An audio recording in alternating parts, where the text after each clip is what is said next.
Thank you so much, Kel. It is so wonderful to be here, and I did speak over at Bell about really the biggest project that I worked on with Amarillo. I've worked on several others, certainly Pantex, but that one is the one that's going to last for the longest and have the biggest impact because it's just phenomenal.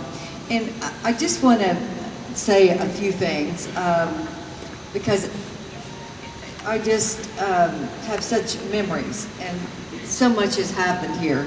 The mayor mentioned, well, I guess John Smithy mentioned Wales Madden. Well, I've known Wales and Abby. Really, I guess they were the first persons that I knew in Amarillo. I've known them way before I was ever in elected office.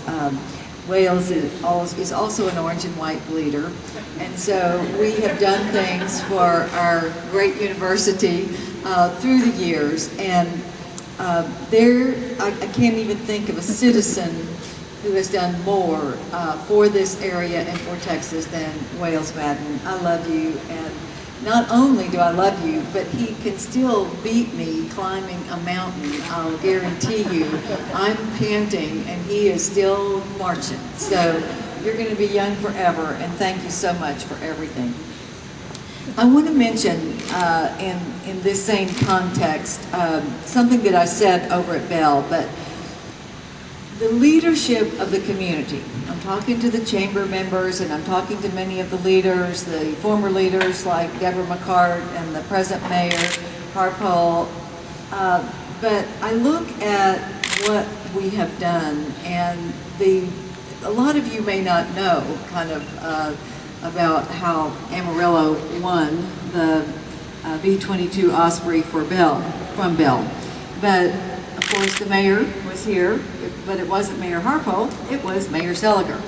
And Mayor Seliger and the team of local leaders, including the chamber people, put together a bid that was so much better than all of the other bids for the V-22 Osprey building facility. But it was out of the blue. The V-22. But it came out of the blue for Bell Helicopter. They said, and I got a call from the headquarters of Bell Helicopter, and they said, well, tell us about Amarillo. I mean, is this a place that we'd want to go? And I said, oh my gosh, are you lucky? If they gave you the best bid, take it right now. Because they will give you the best workforce. They're going to give you a workforce of people that get the job done. They're not going to be worried if they work 15 minutes overtime. They're going to stay all night if that's what it takes, because they have the biggest hearts in the world. Will you love the community? Oh my gosh. They are going to welcome you. The people who move in, they're going to love you, and you're going to love them back because they're so special. And I told a story about Jane Jewett, and I did, to show how special this community is. And it was when I was campaigning here, and Bill and Jane Jewett were my hosts, and I had an event here, and then I was going to Midland, and I was going to fly. And it was one of those great Amarillo winter days, and we were completely iced in. So Bill and Jane Jewett said, well, hop in the car. We're going to drive to Midland. I said, are you kidding? And they said, of course we're not kidding. What else would we do? Like they didn't have anything else to do for the next 6 hours. And we drove to Midland. We were a little late, but we got there. And always what I want to do is get there, even if it's late. So Bill and Jane Jewett drove me through the ice storm, and we got to Midland, and that's West Texas. And I told that story because they would give you the shirt off their backs, is what I told the people at the Bell Helicopter headquarters. So I'm just telling you that it's you who brought them here. It was the special community that you have. It was the leaders like Kel, who was mayor, and the city council, and everybody who came around them, because this community voted for that sales tax. And that sales tax was used as one of the lures for being able to help make it a worthwhile bid for Amarillo. So this whole community deserves that credit. And we've gone through a lot with that tilt rotor. I was saying that I started back before I was in elected office. In the 80s is when the tilt rotor technology was really introduced. And we went through a lot of times when we weren't sure, was it going to work? Was it going to work well? But I always knew it would. And the Marine Corps, and of course the Army and the Air Force as well, and the Navy, all stood together. And it's just been in the last couple of years that it has been proven that we did need this technology. We needed to see it through. We needed for it to work, because when they had the very delicate situation of killing Osama bin Laden in Pakistan, they knew they had to get as close, they had to get out of Pakistan fast into the closest place they could find in Afghanistan. So they took the helicopter with the dead body to Afghanistan, but they needed an airplane with the range to get to the aircraft carrier so that they could bury him at sea, and only one piece of equipment could do that, and of course it was the V-22 Osprey.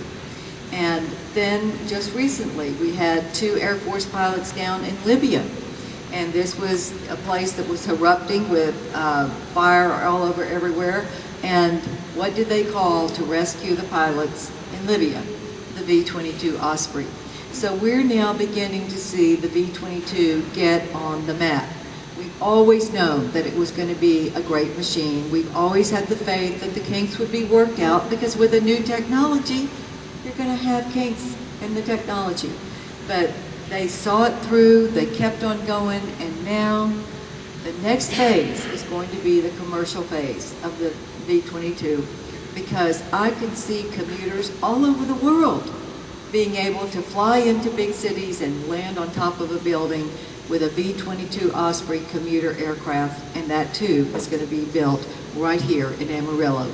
So while we have watched that hangar over there, that building facility, grow from about 1/3 of the size it is now to where it is now, it's going to double when the commercial building is done. So you did it, this community did it together, and I'm here to say that I was the cheerleader on the sidelines that just made sure that nothing got stopped in Congress because of the questions that were raised. And I had a great partner.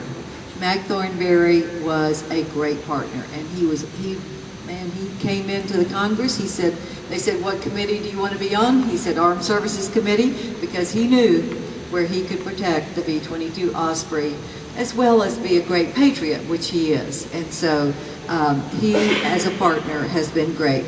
Pantex, of course, has been wonderful. I got to visit with Mayor McCart, the nursing facility, the Texas Tech nursing facility here, that is just a wonderful asset for this community that, again, you all built with your ingenuity in the city.